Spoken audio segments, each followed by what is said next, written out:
Right, so hello everyone and welcome to Paul's 4 o'clock Monday afternoon interview, which used to be regular, but now happens just from time to time. It gives me great pleasure to introduce Bernadine Jayasinghe from Sri Lanka. And I'm going to do something very unusual today. Normally, I go right into introducing our speaker, but I want to, on this occasion, introduce the country first, because in our time zone, the only time we hear about Sri Lanka is when they beat us at the cricket, which is quite frequently these days. But prior to that, it wasn't that frequent. So I just want to give a little bit of background on Sri Lanka. Then I want to ask Bernadine to add a few things that she feels are of importance. And then I'm going to actually introduce her. So I think just to start with, Sri Lanka has two primary languages. I'm going to mispronounce them, but Sinhala and Tamil, of which Sinhala is the biggest. It is predominantly Buddhist, which is 72%, 12.6% Hindu, just under 10% Islam, and most of the rest are Christian. So it's really a four-religion country. And a lot of people think that Sri Lanka is just a little breakaway from India, but it's nothing of the kind. Sri Lanka used to be called Ceylon, and it's been a republic since, I think, 1948. It's carried the name Sri Lanka for the last 49 years, since 1972. And its documented history actually spans 3,000 years, which is quite amazing. And there's evidence of prehistoric human settlements dating back 125,000 years. So it's a very established society and country in its own right. Now, you may or may not know that there was, long ago, there were Portuguese settlements, which were eventually taken over by the Dutch, because there was a very lucrative trade going on. And you'll hear about Ceylon tea, and so you'll be familiar with those sort of terms.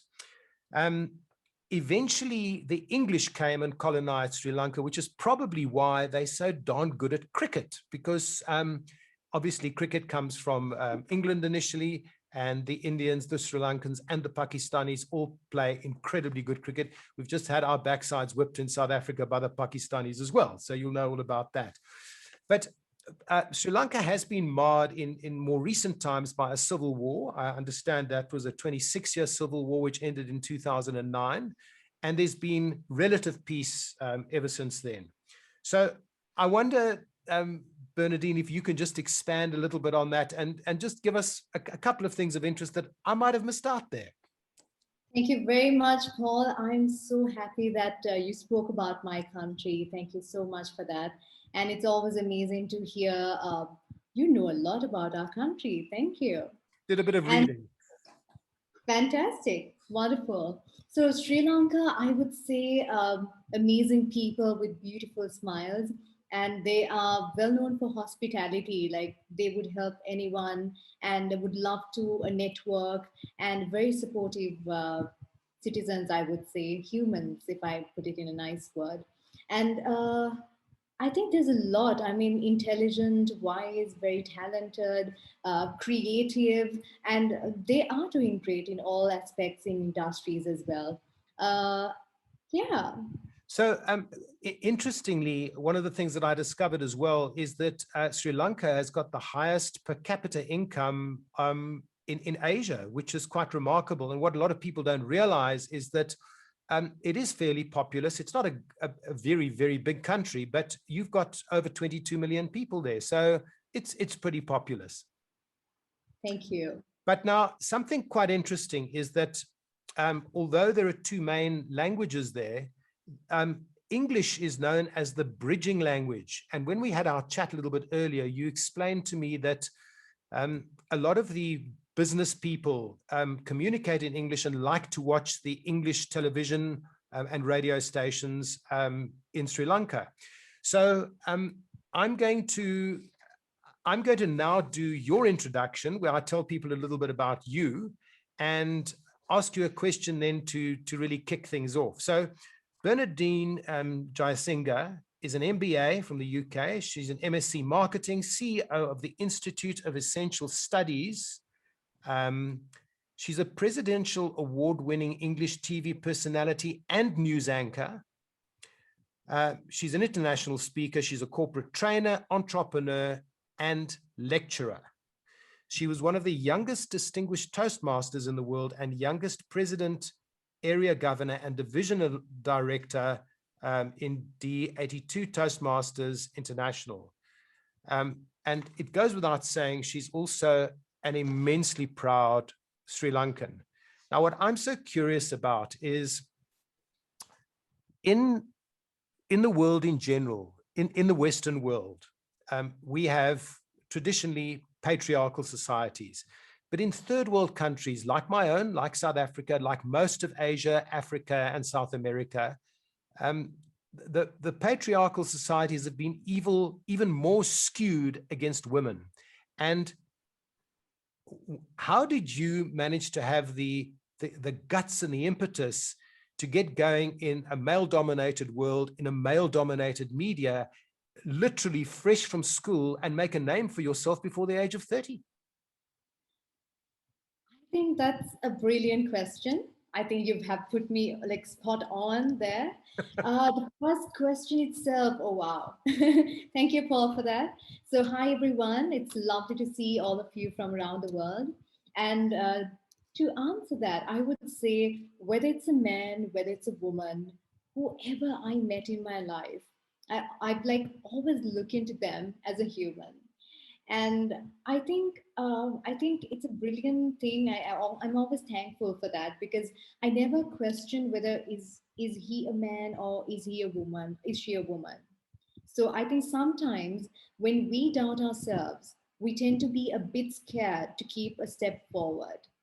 So even though it's male dominated, still, if we really believe in ourselves and if we really keep working hard, I think that we can, I believe that we can go forward in our lives. So, one thing in my life, just to maybe like everything boils down to one thing, I would say confidence and the trust and the belief in myself. Now, that doesn't mean that there were no moments or no, like, there weren't any issues that I didn't face or I had to face or things like that. For my, like, I had a lot of challenges, I had a lot of obstacles that I had to face, but I always believed in myself. One second thing is, I always told myself it's okay to fall down and just you need to get up and move forward. And maybe I'll give you a little example.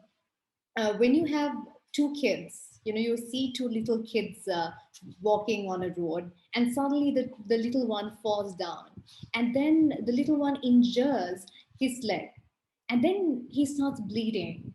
If the parents are there, if the loved ones are there, what's going to happen is that the parents and the loved ones will run towards the little one, and the child will start crying, and he likes being pampered, and he loves that attention and the love, and he might even cry louder, and he will want him to be carried and pampered and all these things.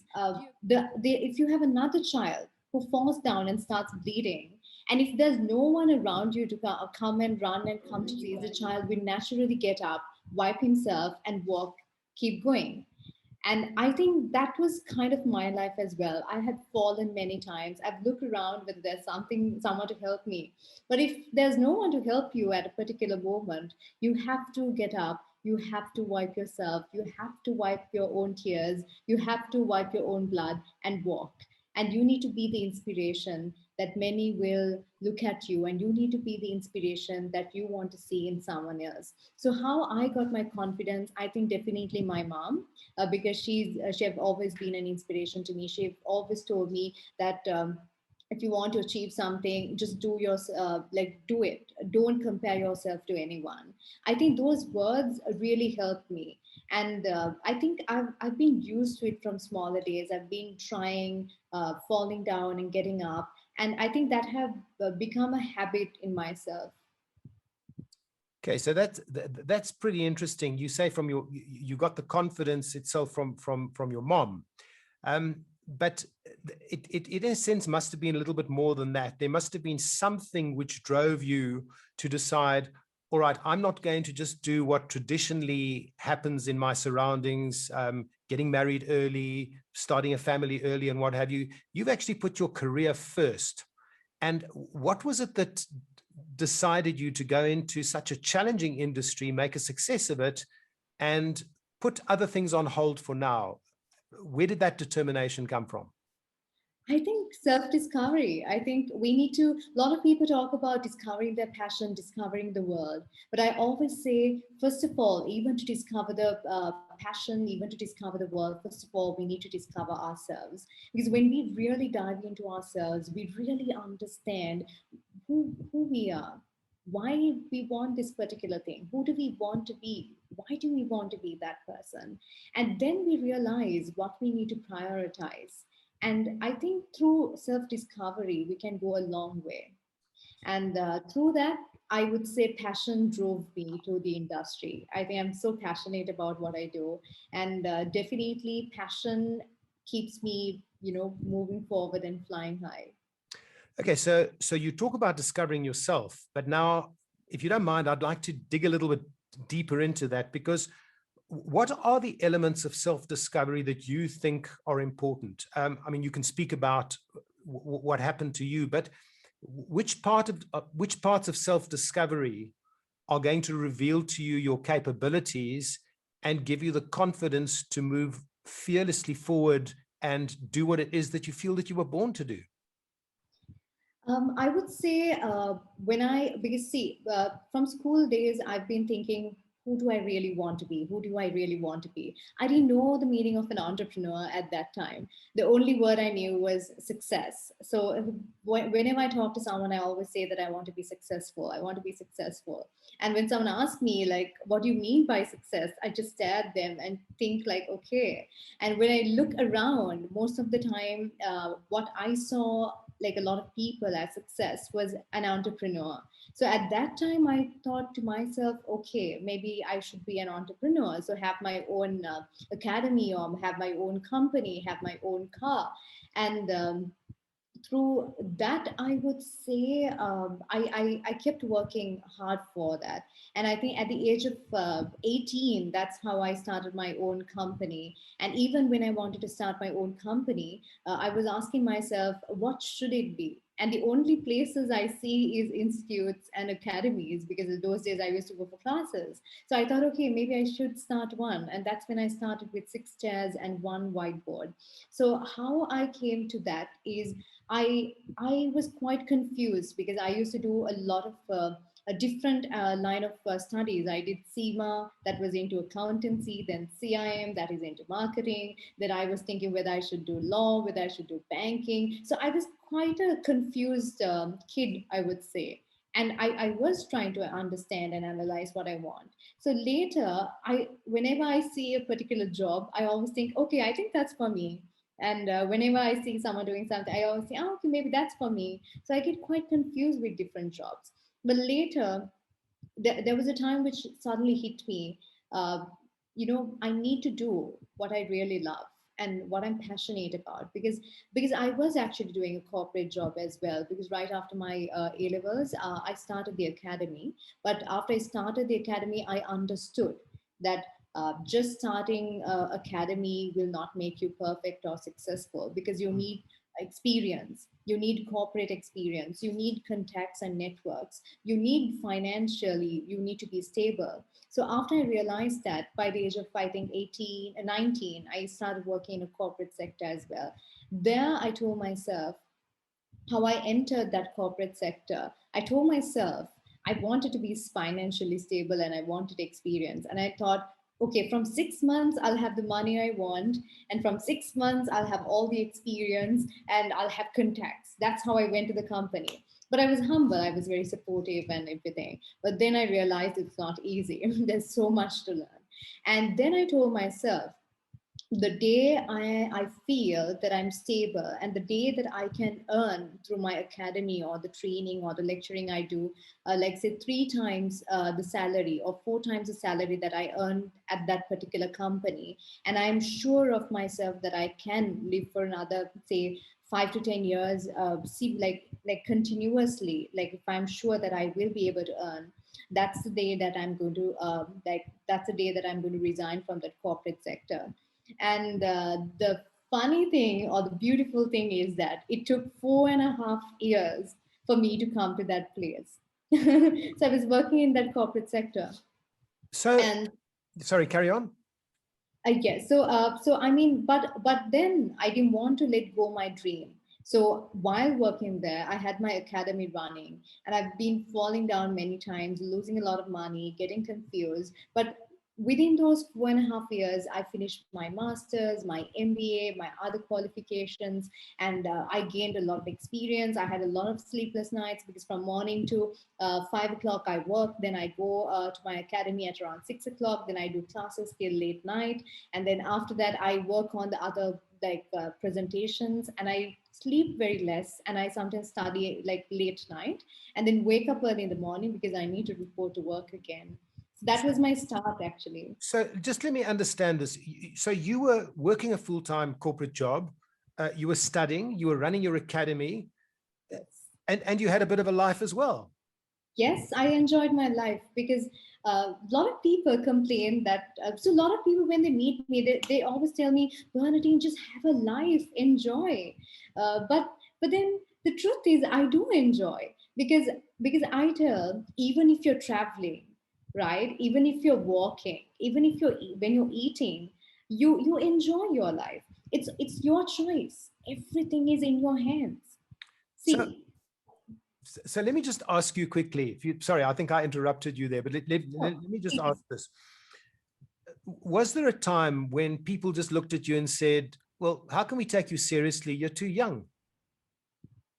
Absolutely right, Paul. I think I've been getting that a lot. Because when I was 18, when I started, I didn't tell a lot of people. I just did classes only for few people, and it was a very small academy with 6 chairs and one whiteboard.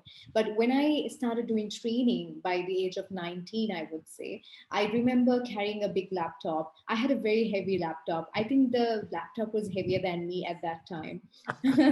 So I was carrying that and putting my shoulders back. And when a 19-year-old get an opportunity, she thinks that the whole world is in her hands, and then she thinks that like she is the best, kind of a confidence. So I used to carry that, and I just walk very confidently. And then one person saw me and asked, Bernadine, where are you going? And I told him that I'm going to do a training. And he looked at me and said, who's the trainer? And I was like, I'm the trainer. And he looked at me, laughed at me, and said, all right, so you're going to do training for little ones.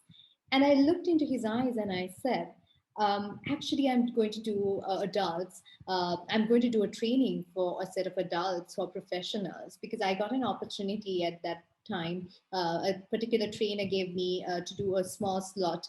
And I got a chance to be a trainer there. And then he looked at me and he just looked in a very questionable manner.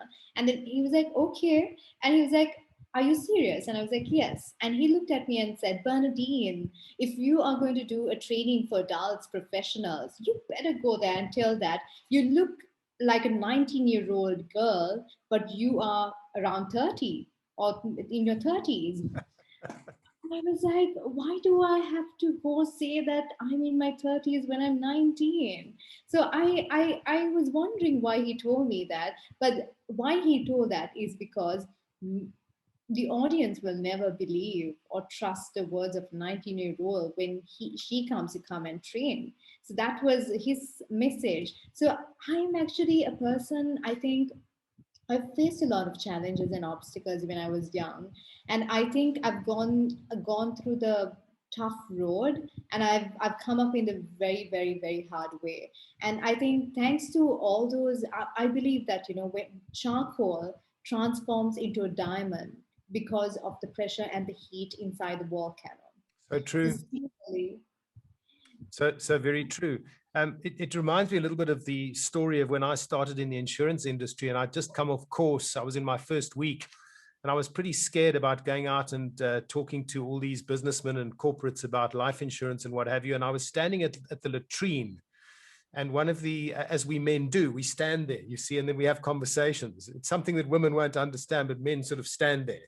So this older, very successful agent came in, and I was having a chat to him, and I said to him, Duncan, I'm only 24 years old. How are these older guys going to take me seriously? And he said, Paul, He said they're not interested in your age. They're interested in how you can help them. When you sit and make an appointment on the phone, they can't see how old you are. So find out about your stuff, move in there, and go in there to sincerely help them. And if you do that, you will be successful. Well, he was pretty prophetic, because in my second month in the business, I came fifth in the region of about 150 guys. Wow. And he was absolutely right. Age actually doesn't make a difference at all. But I've got two more questions I want to ask you, but there's one in particular. You speak about obstacles that you overcame. Can you give us an example just of one of the obstacles, one of the things that happened that tried to get in your way of being successful? Not.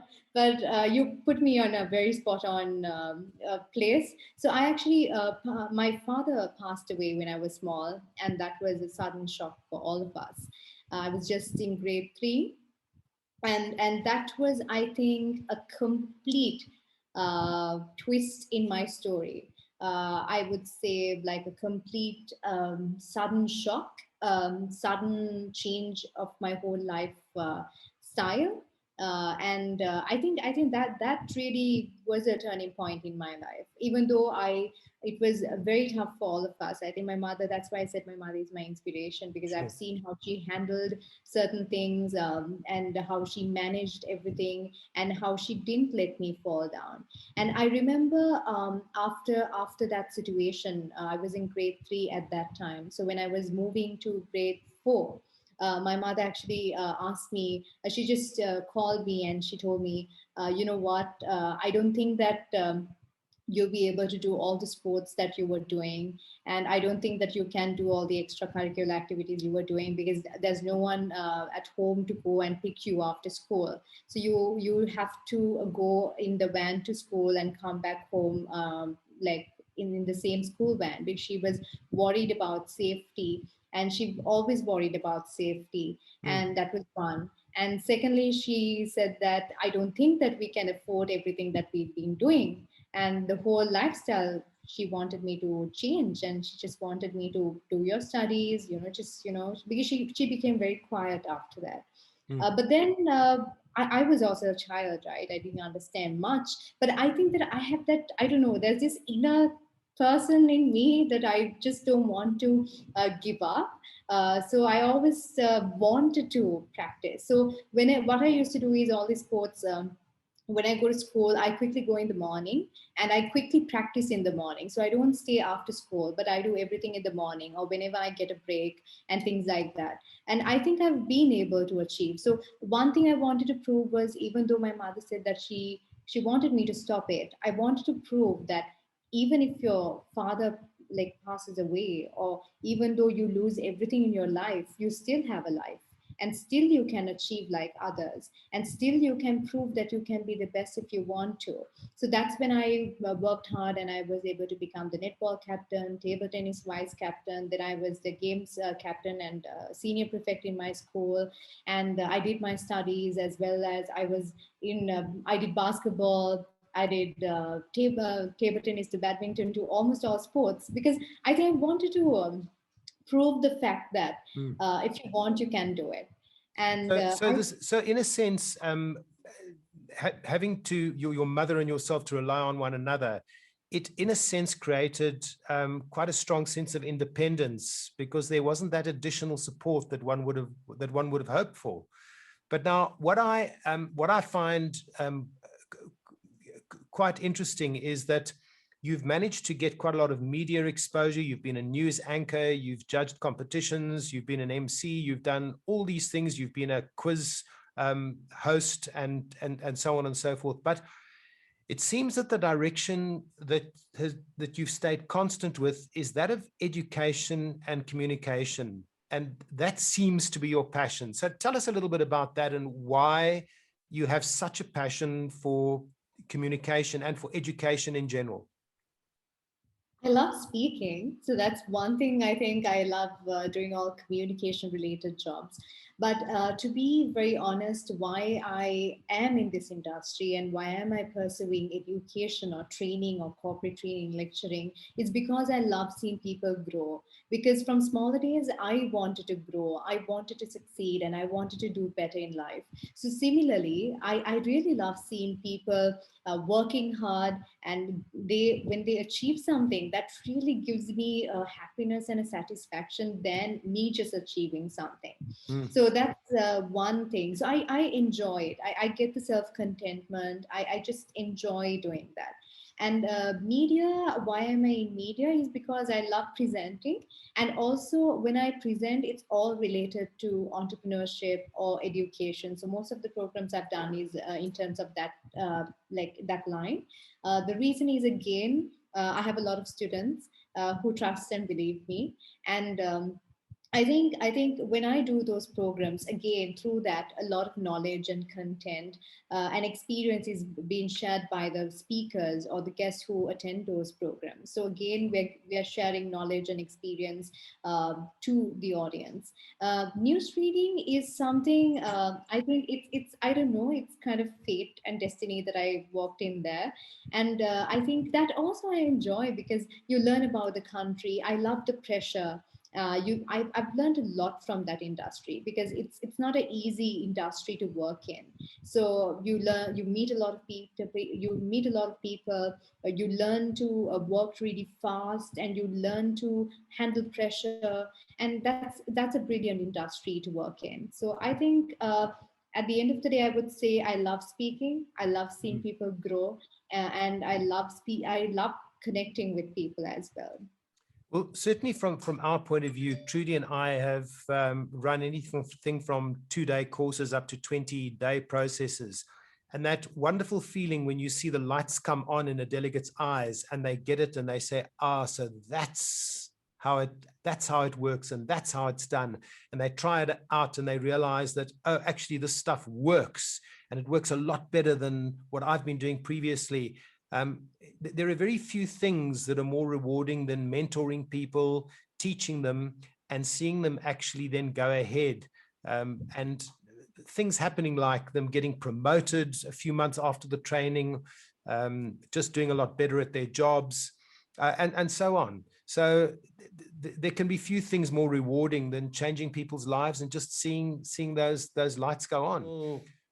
Message that you would give to either people that are young, starting out and unsure of themselves, and then us older folk that are mentoring younger people and trying to get them to believe that if they focus strongly enough, they can really achieve what they want to. What would be your message to them? Sure, definitely. And Paul, I'm just going to connect it with the question you asked previously as well about self-discovery.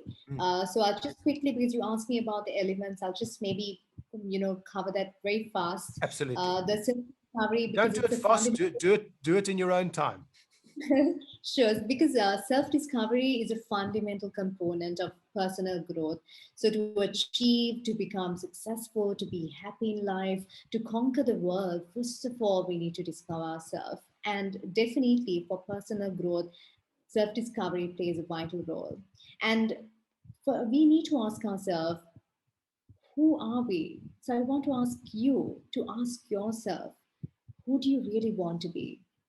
Why do you want to be that person? When do you want to be that person? And how are you going to be that person? So for this, first of all, you have to have self-reflection, because the first step in the self-discovery process is self-reflection. You must make the time to stop and really think who you are, as I mentioned before. So for that, you can do a little bit of meditation, you can focus on your breathing, you can calm yourself down, and meditation would be the best thing to help you to concentrate on your inner self and to allow yourself to examine the way how you see yourself. And maybe then after that, you can maybe do a SWOT analysis for yourself. Write down what are your strengths, what are your weaknesses, what are your opportunities, what are your threats. Don't show it to anyone. Forget about thinking that someone else is watching you, and just be honest to yourself, true to yourself, and do a SWOT analysis. And then later have a cup of coffee and or tea and come back and look at it and see how you can invest in your strengths, How can you develop your strengths? If you're great in singing, how can you be better? How can you reach the international level? If you're good in speaking, how are you going to develop in that? So how are you going to invest in your strengths to be better than who you are? For that, always remember, stop comparing yourself with others. The biggest problem we don't strive in our lives, the biggest problem that we're not happy in our lives, is because we always compare ourselves to another person. If you're comparing, that means you are sad, you are confused, and you will have stress. So stop comparing, stop competing with others, and start competing with yourself. Your biggest competitor is you. And every single day, you need to keep one step forward and be better than yourself if you compare yourself yesterday and today. Well, So, that's a powerful message, because I think with all the social media around today, we do tend to compare ourselves with others, and we tend to compare ourselves unfavorably. And there's a psyche about human nature where we always seem to think that other people are in some way better than us. And it's almost as if we look for the things in other people that are better for ourselves. And what I find quite novel about what you're saying now is that, look, we've used SWOT analysis on a number of our customers, but I'd never thought of doing a SWOT analysis on myself. But what I feel might work really well is, if you're going to do that type of SWOT analysis, that you should, once you've identified those strengths, weaknesses, opportunities, and threats, is actually then maybe on a daily basis to focus on just one of those and what you're going to do about them. Because what we do tend to find with training is that people undergo training, or they do a SWOT analysis, or they do some kind of evaluation, and then they just do it and nothing happens. And to a large extent, it's what you do with what you know that actually counts. Would you agree with that? definitely, and you put it in an absolutely great manner, Paul. And I think that's really important. And the strengths, you have to see how you're going to invest in it. And also, if you know that you have weaknesses, you have to find ways to overcome those. So get a mentor, get a coach, get someone to help you and support you to delete those weaknesses. And sometimes you might not be able to delete it one go. It will take time. So see how you can, take those out. And if you see opportunities, why are you sitting there? Go grab it. And if there are threats, get help from others and see how you're going to overcome those threats as well. So a quick one, a process of self-discovery. I would say there are four segments that you can look into. That is self-awareness, interest awareness, and hopes and dreams, and career discovery. Sometimes we think only about career. Some people, they think only about interest. Some people, they talk about dreams and hopes only. But it's actually a four segment thing. It's like self-awareness, interest awareness, hopes and dreams, and career discovery. So it's very important that you give attention to all these four areas, and then it will be like, you'll be able to become successful. So do your meditation, discover yourself, and I think you need to work hard. And as Paul mentioned about social media, a lot of you look at people's success stories, and we sometimes look at sometimes we bring in motivational people, and people want to listen to motivational speakers and success stories. But the truth is, through those, most of you don't get motivated, they get demotivated, because they get motivated at that particular moment. But when they go home and when they're going to sleep, while they're going to sleep, they feel demotivated because they compare, they put themselves down, they get stressed thinking, oh my God, what am I doing? The problem there is because you look at their success story only. You look at Facebook. I think Paul and I was discussing, and Paul was saying that we always see all the success stories, happy families, beautiful parties on social media. But the reality is, life is a cycle. All of us go through a tough time. All of us go through hard times, but we don't tell it to the world because we don't have to spread negativity. We need to spread positivity. So always when you see a success story, look at how they overcame their challenges, what they went through to come there. If they have won an award, if they are your role model, look into their whole journey, how many sleepless nights they had, what compromises and sacrifices they've made to come there, and how many times they fell. And then look at yourself and tell yourself, get up and start working. Because if you want to be successful, if you want that particular thing in life, you can have it.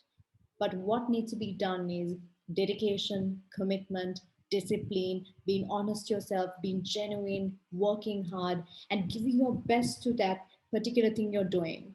And giving undivided attention. Undivided attention is very important to have a successful life, personal, corporate, social, to balance your whole life as well. Well, there's your motivational speech right there. Those are indeed powerful words. But before we end off, I just would like you to give us those 4 again. I think you said self-awareness was one. I want to type them into the chat box quickly. So it's self-awareness. Yes, the 4 ones would be self-awareness. Yeah. And I would say self-awareness, interest awareness. Interest awareness. Hang on a moment. I can't type that fast. Oh, Awareness. sorry. Yes. Next one. And hopes and dreams. Hopes. Let me try and type that properly. Hopes and dreams. Yeah. Career discovery. Sorry. Career discovery. Career discovery. Okay, so I'm going to just enter that quickly. Back on those stories of the things that made you who you are, because all of our experiences, both negative and positive, serve to eventually make us who we become. In particular, the ones where we've suffered a little bit and had a degree of hardship. So, folk, I'd like to thank everyone for joining us. Bernadine, a huge thank you to you for coming and giving us your wisdom and your story of how you got going like a rocket launcher at such a young age in such an interesting career. And I'll try and get the times right next time, folks. Thank you for joining us, and au revoir. One more thing, Paul. I want everyone to maybe carry a sanitizer with them, because I think the talk of the town is always have a sanitizer with you to sanitize because of these external COVID issues. But oh wow, Paul is wearing his mask. So just thought while you were saying that, I thought of saying we need to be our own sanitizer, because there will be so many viruses, so many negativity, and so many challenges coming into our lives. But if we can sanitize ourselves and have that own confidence and belief in ourselves, we can surely conquer all our dreams. So remember, there are more than 7 billion stories in the world. And out of those 7 billion stories, your story is one. Paul's story is one. My story is one. Judy's story is one. Lisa's story is one. All of us have our own story. So write your story in a way that people get inspired by your story. If you had a bit of hardships, chapters which you feel ashamed of yourself, where you had fallen in life, that's fine. That's just one chapter. So make sure you finish in style that many want to write their story in an inspirational way. Thank you very much, Paul. I'm so happy and glad to be in this interview. You're a wonderful soul, spreading so much of positivity, and it's great to see that. And I wish you all the very best to conquer your dreams and to spread positivity and do great in your life as well. Bernadine, thank you so very much. Cheers, everybody.